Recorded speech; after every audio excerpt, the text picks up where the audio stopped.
Hi everyone, welcome to ఏకమైఎస్ academy Hyderabad. So మనం discuss చేసుకునే కరెంట్ ఈవెంట్స్లో ఇవాళ కూడా మనము డిఫరెంట్ ఫీల్డ్స్ నుంచి డిస్కస్ చేద్దాం. ఇవాళ మనకి 23 నవంబర్కి సంబంధించి ఏమన్నా చూద్దాం. 23 నవంబర్లో డిఫరెంట్ ఫీల్డ్స్ ఉన్నాయన్నమాట. ఎస్పెషల్లీ మనకి చూడండి, ఇక్కడ ఆర్టిఫిషియల్ ఇంటెలిజెన్స్ కావచ్చు, రినబుల్ ఎనర్జీ, అలానే నావల్ అండ్ మిలిటరీ ఎక్సైజెస్ ఉన్నాయి. వీటితో పాటు కొన్ని ఇంపార్టెంట్ ఫ్యాక్ట్స్ కూడా తీసుకుంటాను. ఇప్పుడు మనకి ఆర్టిఫిషియల్ ఇంటెలిజెన్స్ నుంచి మామూలుగా మనకి ఒక సమ్మిట్ అనమాట. సో సమ్మిట్కి ఎవరు ప్రెసిడెన్సీ చేస్తున్నారని చెప్పేసి కాన్సెప్ట్ ఉంది కరెంట్ ఈవెంట్స్లో.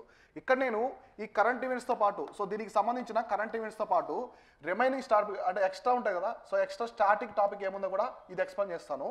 తర్వాత రినబుల్ ఎనర్జీకి సంబంధించిన ఒక గ్రిడ్ ఇన్ఫర్మేషన్ వచ్చిందనమాట. మన ఇండియాలోనే హైయెస్ట్ గ్రిడ్ అనమాట. సో అతిపెద్ద గ్రిడ్ అయితే తీసుకొస్తుంది ఒక స్టేట్ వచ్చేసి. ఆ స్టేట్ ఏంటో కూడా క్లియర్గా మనం డిస్కస్ చేసుకుందాం. రినబుల్ ఎనర్జీ తెలుసు కదా మీకు, సోలారు, విండ్, జియోథర్మల్ ఇవన్నీ వస్తాయి.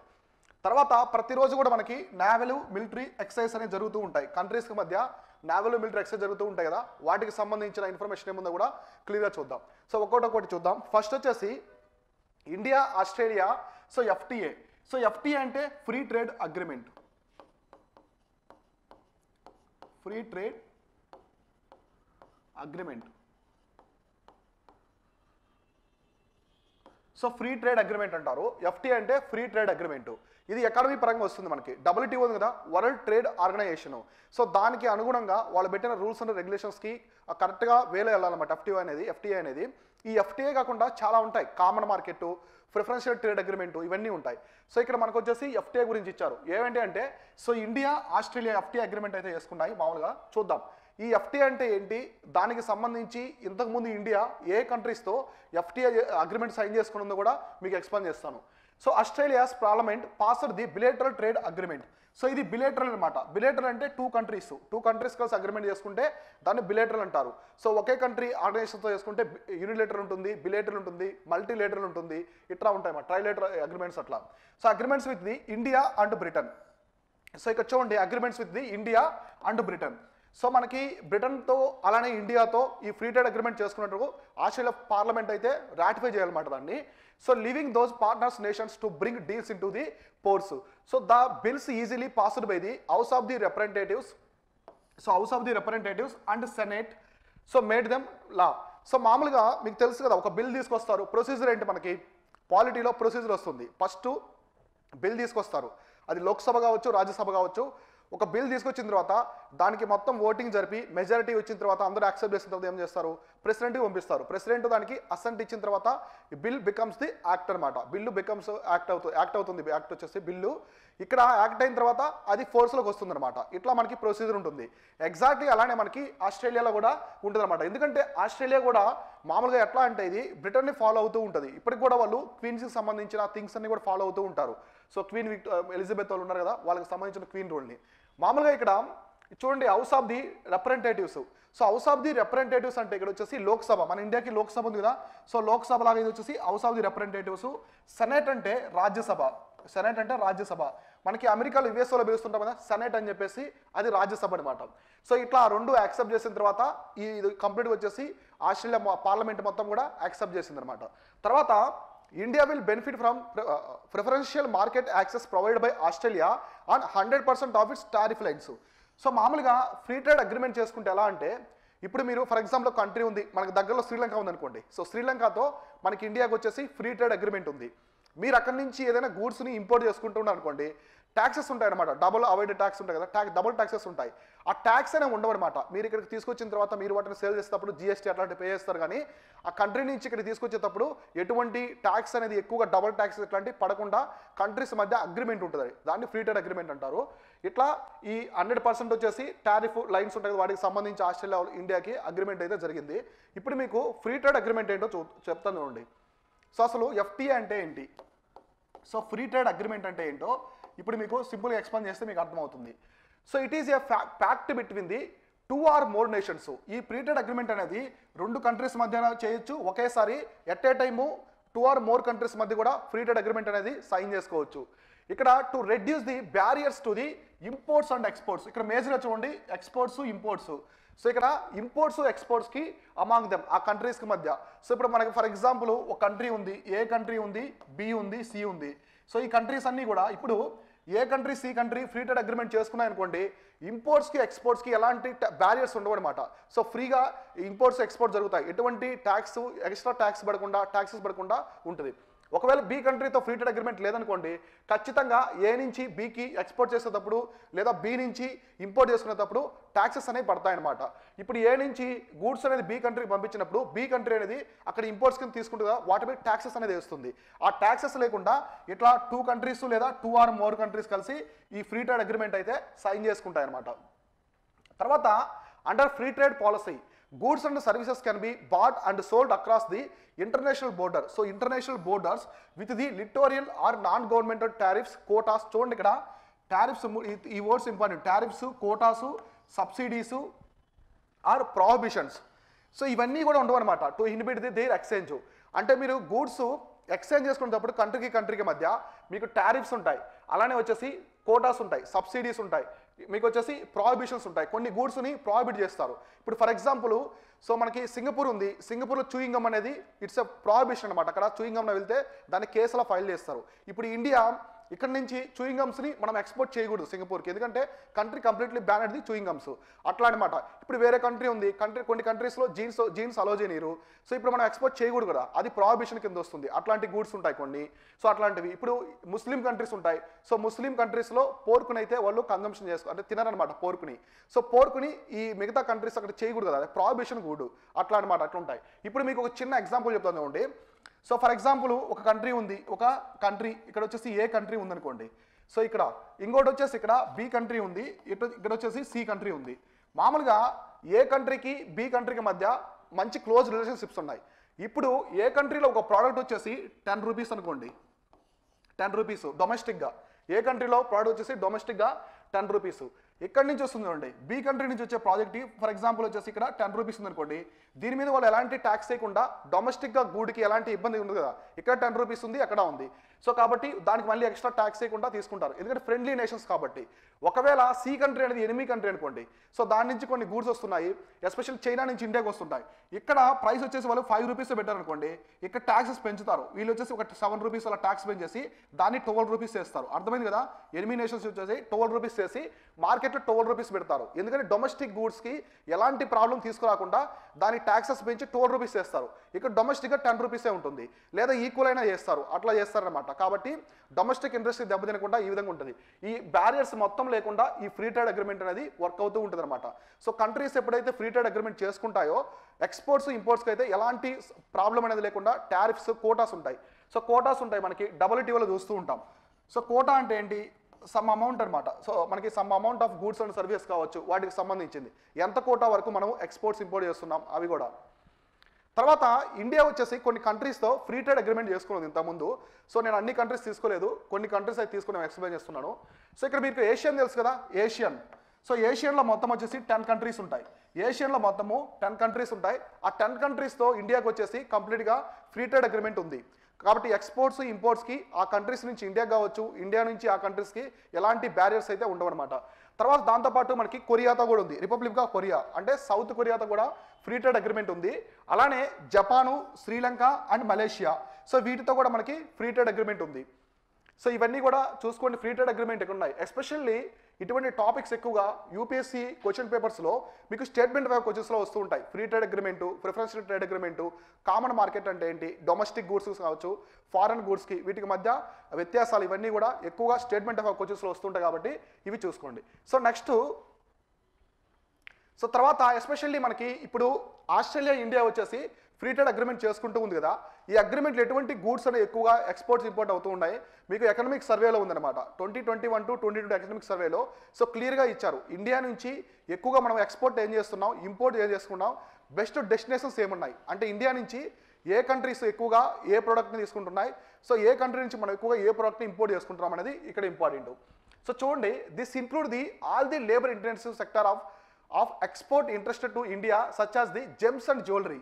So gems and jewellery, so మన ఇండియా నుంచి ఎక్కువగా మనము ఎక్స్పోర్ట్ చేసే ప్రోడక్ట్ వచ్చేసి ఏంటంటే పెట్రోలియం ప్రోడక్ట్స్. సో పెట్రోలియం మన క్రూడ్ ఆయిల్ తీసుకొచ్చుకొని ఎక్కడి నుంచి ఇరాను, ఇరాక్, రష్యా నుంచి క్రూడ్ ఆయిల్ అనేది ఇంపోర్ట్ చేసుకొని దాన్ని రిఫైనరీస్ చేస్తాం అనమాట. సో మన ఇండియాలో ఉండే refineries one of the most powerful refineries అనమాట. మన ప్రపంచంలో ఉండే అన్ని దేశాల కంటే కూడా మన రిఫైనరీస్ ఎక్కువగా ఉంటాయి, ప్రోడక్ట్స్ కూడా ఎక్కువ చేస్తుంటాయి. ఈవెన్ మనము యుఎస్ఏ కూడా, సో అమెరికాకు కూడా మనము పెట్రోలియం ప్రొడక్ట్స్ని ఎక్స్పోర్ట్ చేస్తాం. చూడండి మీరు, మన డైమండ్స్ తెలుసు కదా మీకు, ఆఫ్రికాలో రా డైమండ్స్ చిక్కుతాయి. అక్కడి నుంచి రా డైమండ్స్ ప్రపంచంలో ఎక్కడ చిక్కిన డైమండ్ అయినా సరే మన సూరత్ సిటీకే వస్తుంది రా డైమండ్. అక్కడ మొత్తం వాళ్ళు డైమండ్స్ని కట్ చేసి డిజైన్ చేసి మనకి ఉంటాయి కదా ఆభరణాలు కావచ్చు, నగలు, జ్యువెలరీ ఉంటాయి కదా, వాటిలో అమర్చి మిగతా దేశాలకు ఎక్స్పోర్ట్ చేస్తూ ఉంటారు. అంటే కొన్ని డెస్టినేషన్స్ అనమాట. ఇప్పుడు సూరత్ ఉంది డైమండ్స్కి, అట్లనే మనకి జామ్నగర్లో ప్రపంచంలోనే అతిపెద్ద రిఫైనరీ ఉంది. కాబట్టి మనం ఎక్కువగా ఇండియా వచ్చేసి చేసేది పెట్రోలియం ప్రోడక్ట్స్.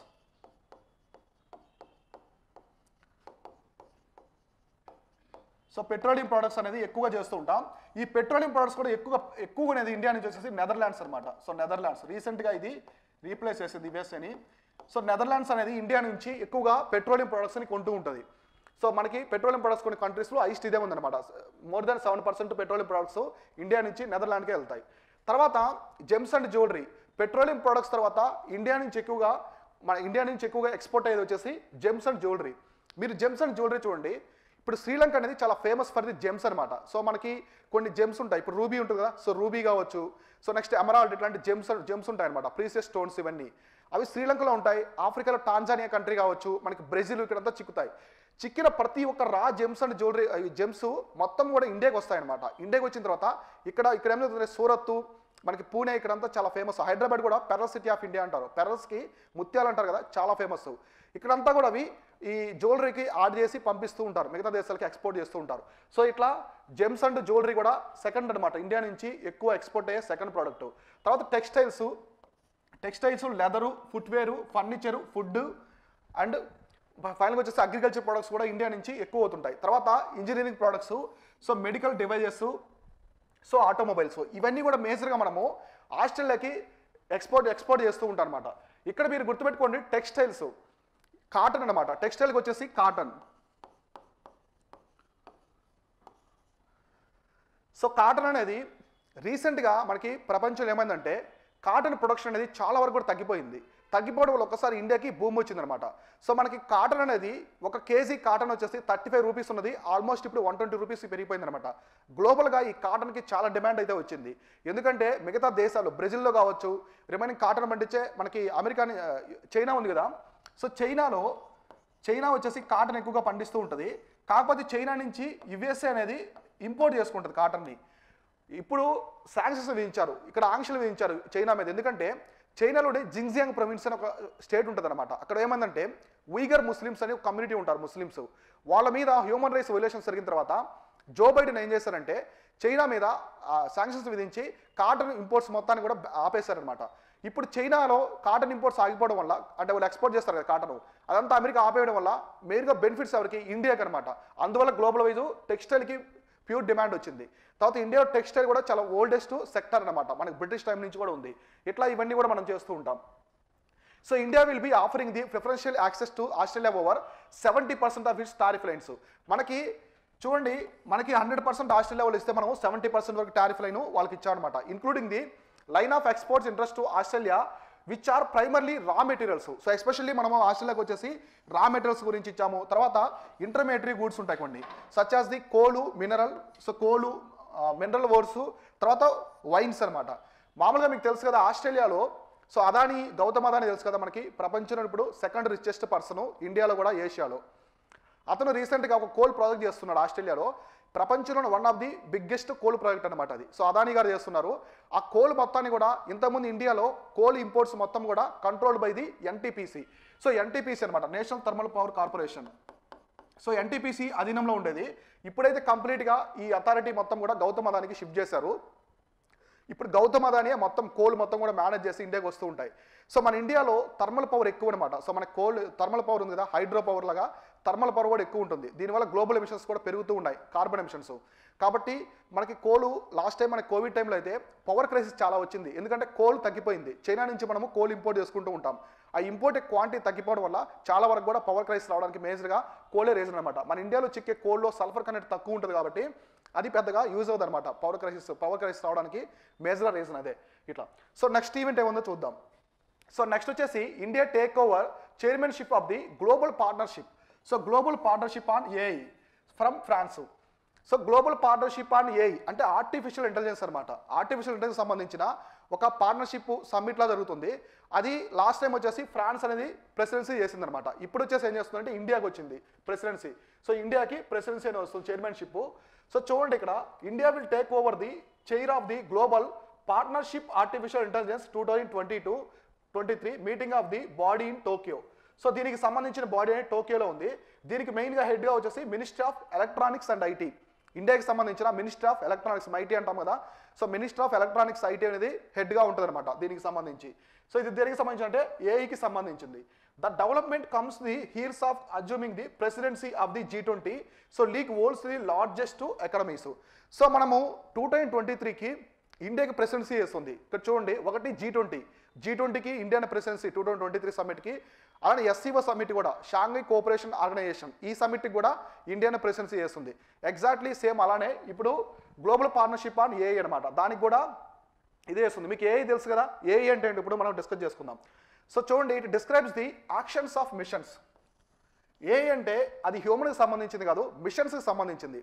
కానీ మనకి ఏఐకి ఇంతకుముందు కంప్యూటర్కి డిఫరెన్స్ ఏంటంటే, కంప్యూటర్స్ అనేది లైక్ క్యాలిక్యులేషన్స్ ఇవన్నీ చేస్తూ ఉంటుంది అనమాట. సో హ్యూమన్కి సంబంధించిన పనులు ఉంటాయి కదా, క్యాలిక్యులేషన్స్ అవన్నీ చేస్తాయి. కానీ ఏఐలో డిఫరెన్స్ ఏంటంటే దీనికి హ్యూమన్స్ యొక్క ఎమోషన్స్ కావచ్చు, స్మెల్, ఇవన్నీ కూడా ఏఐలో ఉంటాయి అనమాట. ఏఐ అనేది ఎగ్జాక్ట్గా హ్యూమన్ ఎలా చేస్తారో అటువంటి యాక్టివిటీసే చేస్తుంది. ఇక్కడ ఇది మిషనే, ఏఐ అనేది మిషనే, కానీ accomplishing the task that have historically required the human intelligence. So ఎగ్జాక్ట్గా మనుషులకి ఎటువంటి ఇంటెలిజెన్స్ ఉంటుందో మిషన్స్ కూడా అలాంటి ఇంటెలిజెన్సే ఉంటుంది అనమాట. దాన్ని మనం ఆర్టిఫిషియల్ ఇంటెలిజెన్స్ అంటాం, ఎందుకంటే మనం కృత్రిమంగా దాన్ని ఏర్పరచాం కాబట్టి. సో ఇక్కడ చూడండి, it includes the technology like machine learning. So ఇప్పుడు మనం మిషన్ లెర్నింగ్ అని చెప్పేసి చాలా మంది జాబ్స్ కూడా వెళ్తూ ఉంటారు. అంటే మనకి ఈ రోబోటిక్స్ కావచ్చు, హ్యూమనాయిడ్స్ రోబోట్స్ వీటిలో యూజ్ చేస్తారు ఏ ఎక్కువగా. తర్వాత pattern recognising. So pattern recognising ఒకటి. సో బిగ్ డేటా,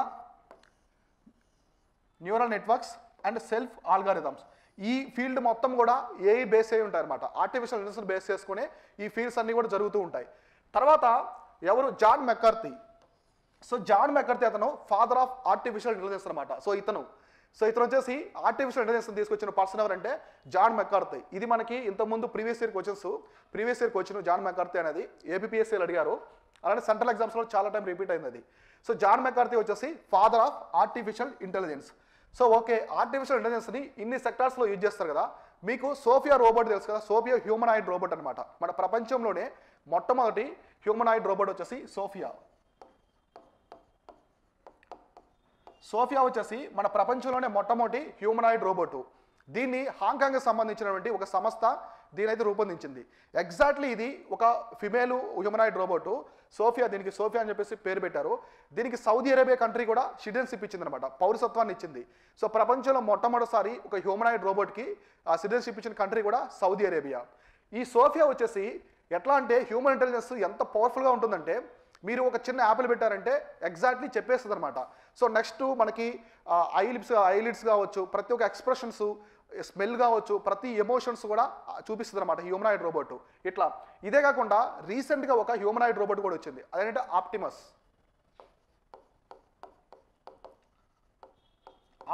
ఈ ఆప్టిమస్ని ఎవరు తీసుకొచ్చారంటే టెస్లా. సో టెస్లా వాళ్ళు అయితే తీసుకొచ్చారు. టెస్లా వాళ్ళు ఆప్టిమస్ అని చెప్పేసి ఒక హ్యూమనాయిడ్ రోబోట్ని కూడా తీసుకొచ్చారు. ఇండియా కూడా ప్రోగ్రెస్లో ఉందన్నమాట, ఇంకా దాన్ని రిలీజ్ చేయలేదు. ఇండియా కూడా ఒక హ్యూమనాయిడ్ రోబోట్ని తయారు చేస్తుంది, దాని పేరు వచ్చేసి మానవ్. సో మానవ్ ఇది వచ్చేసి మానవ్ అనే ఒక రోబోట్ వచ్చేసి ఇండియాకి సంబంధించిన ఇస్రో ఒకటి, తర్వాత మనకి సెట్టిన్ ఉంది కదా, India computer emergency response team ఉంది కదా, ఈ రెండు కలిసి మనకి సూపర్ కంప్యూటర్స్ అనేది తయారు చేస్తూ ఉంటుంది. సెట్టిన్ అనేది Indian computer emergency response team అని ఉంటుంది. అది ఇస్రో కలిసి ఈ మానవ్ అనే హ్యూమనాయిడ్ రోబోట్ను కూడా తయారు చేస్తూ ఉన్నారు. సో దీనికి ముందు మనకు ఉన్నటువంటి హ్యూమనాయిడ్ రోబోట్స్ ఎలా ఉన్నాయంటే ఇండియాకి సంబంధించినవి, సో ఓన్లీ మనకి బాడీ వరకే ఉంటాయి అనమాట. సో లెగ్స్ ఇవన్నీ ఉండవు, ఓన్లీ బాడీ, హెడ్ మాత్రమే ఉంటుంది. సో అది జస్ట్ లైక్ చిన్న అంటే హ్యూమనాయిడ్ సోఫియాతో కంపేర్ చేసుకుంటే చాలా తక్కువ అనమాట, చిన్న క్యాలిక్యులేషన్స్ అట్లాంటివి చేసేదనమాట. ఇట్లా ఇప్పుడు ఈ మానవ్ అనేది కంప్లీట్గా ఇండియాకి సంబంధించిన హ్యూమనాయిడ్ రోబోట్, ఇంకా రాలేదు, ఫ్యూచర్లో వస్తుంది. సో ఇది కూడా సోఫియా లాగే ఎగ్జాక్ట్గా తీసుకొస్తున్నారు దీన్ని, ఇస్రో వాళ్ళు, ఇండియన్ సెట్టిన్ వాళ్ళు తీసుకొస్తున్నారు. ఇదొకటి, ఇది కంప్లీట్గా ఆర్టిఫిషియల్ ఇంటెలిజెన్స్ సంబంధించింది. ఇప్పుడు మనం యూజ్ చేసే బిగ్ డేటా కావచ్చు, pattern recognising, so machine learning ఇవన్నీ కూడా ఏఐ బేస్డ్ ఉంటాయన్నమాట. సో ఇప్పుడు మనం ఐఫోన్లో చూస్తుంటాం కదా, సిరి అని చెప్పేసి ఉంటుంది, మన డౌట్స్ అన్ని క్లియర్ చేస్తూ ఉంటుంది. సో అది కూడా మనకి ఆర్టిఫిషియల్ ఇంటెలిజెన్స్ యూజ్ చేస్తే చేస్తారు. సో ఇప్పుడు ఆర్టిఫిషియల్ ఇంటెలిజెన్స్ ప్రతి ఒక్క దాంట్లో మనం చూస్తూ ఉన్నాం. సో మనకి ఎలాన్ మస్క్ కూడా చెప్పాడు, సో న్యూక్లియర్ బాంబ్స్ కంటే కూడా ఆర్టిఫిషియల్ ఇంటెలిజెన్స్ అనేది చాలా చాలా డేంజరస్, సో ఎప్పటికైనా అది హ్యూమన్స్కి థ్రెట్గా వస్తుందని చెప్పేసి ఆయన చెప్పారు అనమాట.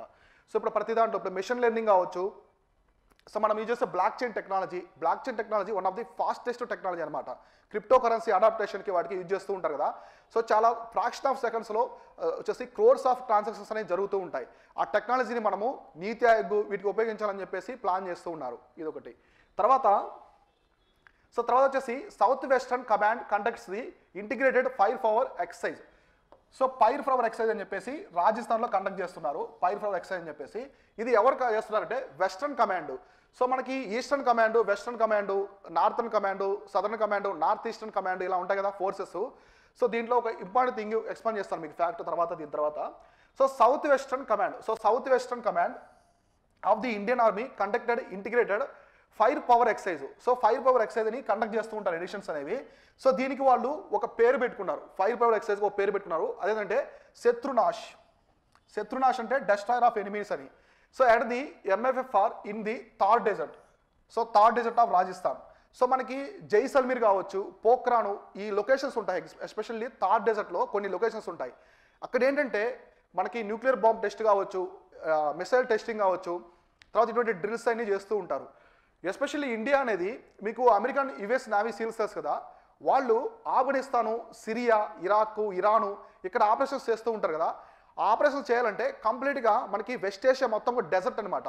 ఆ డెజర్ట్లో యుఎస్ నావీ సీల్స్కి ఎటువంటి టాక్టిక్స్ కావాలో వాటంటి గురించి కూడా మన ఇండియన్ ఆర్మీ వాళ్ళని ట్రైన్ చేస్తుంది అనమాట. ఎప్పుడంటే జాయింట్ మిలిటరీ ఎక్సర్సైజ్ జరుగుతూ ఉంటాయి ఇండియాకి యుఎస్ఏకి.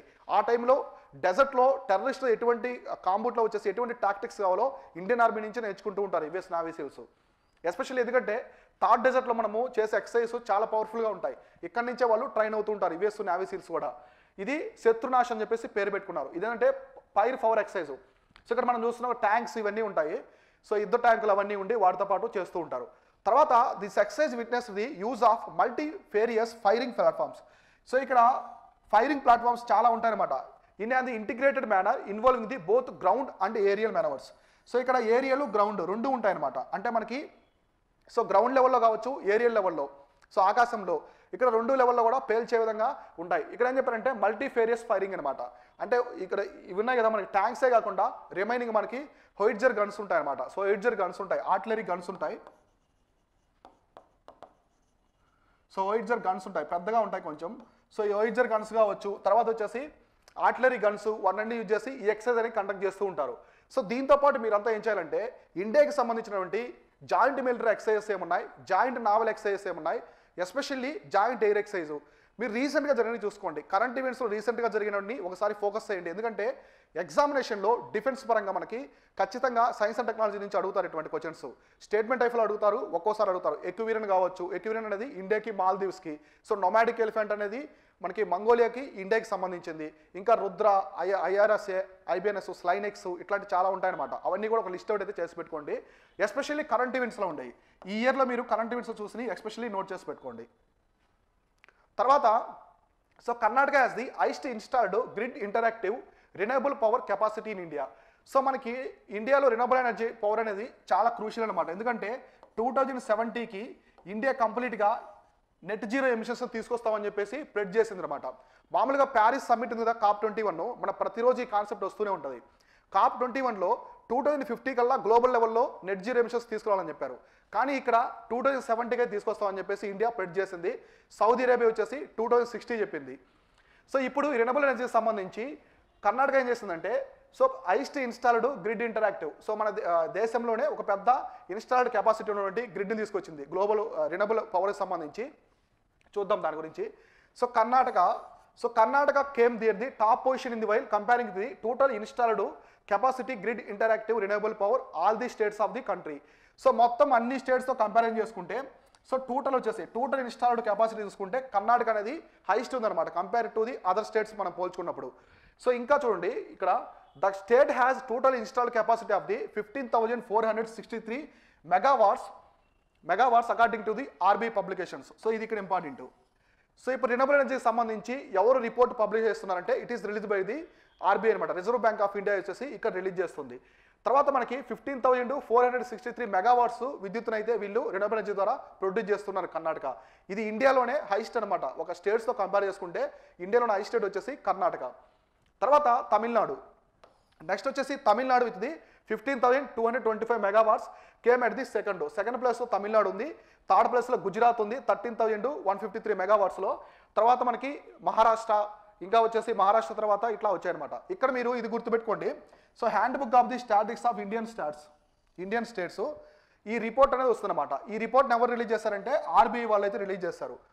కొన్ని రిపోర్ట్స్ నుండి ఇట్స్ కంప్లీట్ డిఫరెంట్గా ఉంటాయి. ఇప్పుడు వాటర్ సెన్సెస్ ఉంది కదా, వాటర్ సెన్సెస్ అనేది ఎవరు చేస్తారు? మనం మామూలుగా వాటర్ సెన్సెస్ అనేది ఏదైనా మినిస్టర్ ఆఫ్ జలశక్తికి సంబంధించి లేదా అనుకుంటాం, కానీ ఎగ్జాక్ట్లీ మనకి నీతి ఆయోగ్ అనేది వాటర్ సెన్సెస్ అనేది చేస్తుంది అనమాట ఇండియాలో.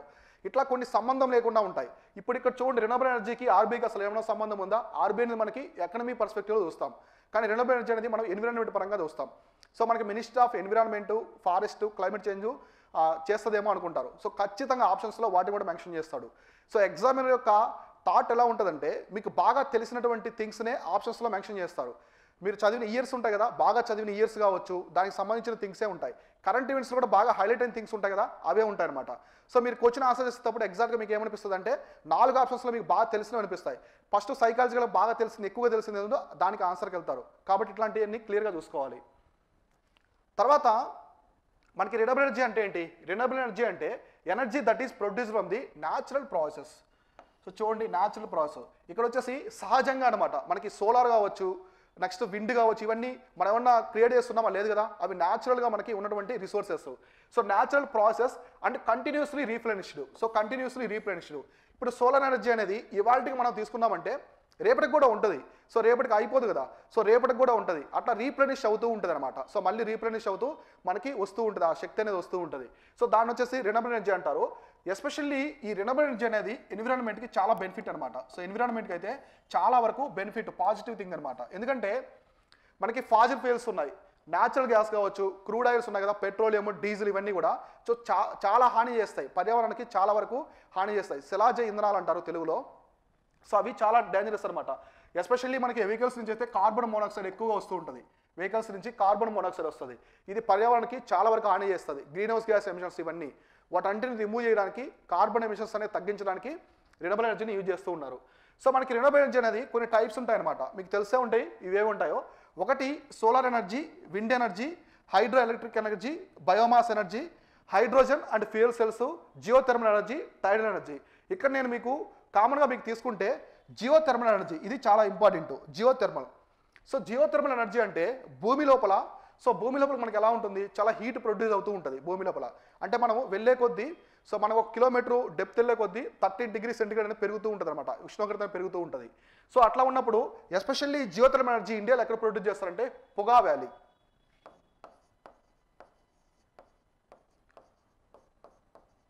సో పొగా వ్యాలీ ఎక్కడ ఉందంటే లద్దాఖ్లో ఉంది. సో లద్దాఖ్లో ఉంది పొగా వ్యాలీ. జమ్మూ అండ్ కాశ్మీర్లో ఉండేది ఎరస్ట్వెల్ జమ్మూ అండ్ కాశ్మీర్లో. సో పొగా వ్యాలీ లద్దాఖ్లో ఉంటుంది. ఇక్కడ వచ్చేసి జియోథెర్మల్ ఎనర్జీకి ఫేమస్ లొకేషన్ అనమాట ఇండియాలో.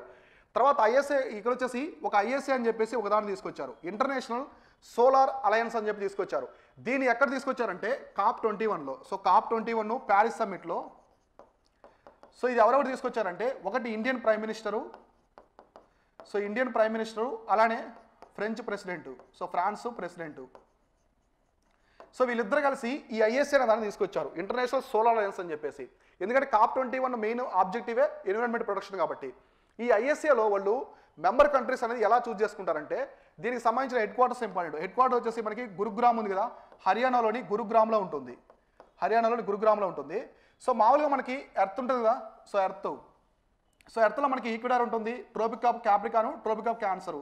సో 23.5 నార్త్, 23.5 సౌత్ ఉంటుంది. ఇక్కడ 0 డిగ్రీస్ ఉంటుంది. ఎగ్జాక్ట్గా మనకి ట్రోపిక్ ఆఫ్ క్యాన్సర్కి, క్యాప్రికాన్కి మధ్యలో ఉన్న మెంబర్ కంట్రీస్ అన్నీ కూడా ఇందులో ఉంటాయన్నమాట. ఇందులో మెంబర్ కంట్రీస్. ఎస్పెషల్లీ ఎందుకు ఈ రీజన్ చూస్ చేసుకున్నారంటే మనకి సన్లైట్ అనేది ఎక్కువగా వచ్చేది ట్రోపిక్ ఆఫ్ క్యాన్సర్కి, ట్రోపిక్ ఆఫ్ క్యాప్రికాన్ ఉన్న మధ్యలో ఉన్న కంట్రీస్కి సన్లైట్ ఎక్కువ వస్తుంది. సో తర్వాత రిమైనింగ్ అన్ని కూడా వర్టికల్గా సన్లైట్ పడడం వల్ల సో అంత ఎఫెక్టివ్గా ఉండదు అనమాట సన్లైట్. సో ఈ కంట్రీస్లో ఉంటుంది. ఇక్కడ యాక్చువల్గా ఇక్కడ ఒక స్టేట్మెంట్ చూడండి, యూపీఎస్సీలో ఇంతకుముందు అడిగారు. ఐఎస్ఏలో ఓన్లీ ఈ కంట్రీస్ మెంబర్స్ అంటే కాదనమాట. యుఎన్ఓలో ఉండే ప్రతి ఒక్క దేశం కూడా కంట్రీ మెంబర్ అవ్వచ్చు.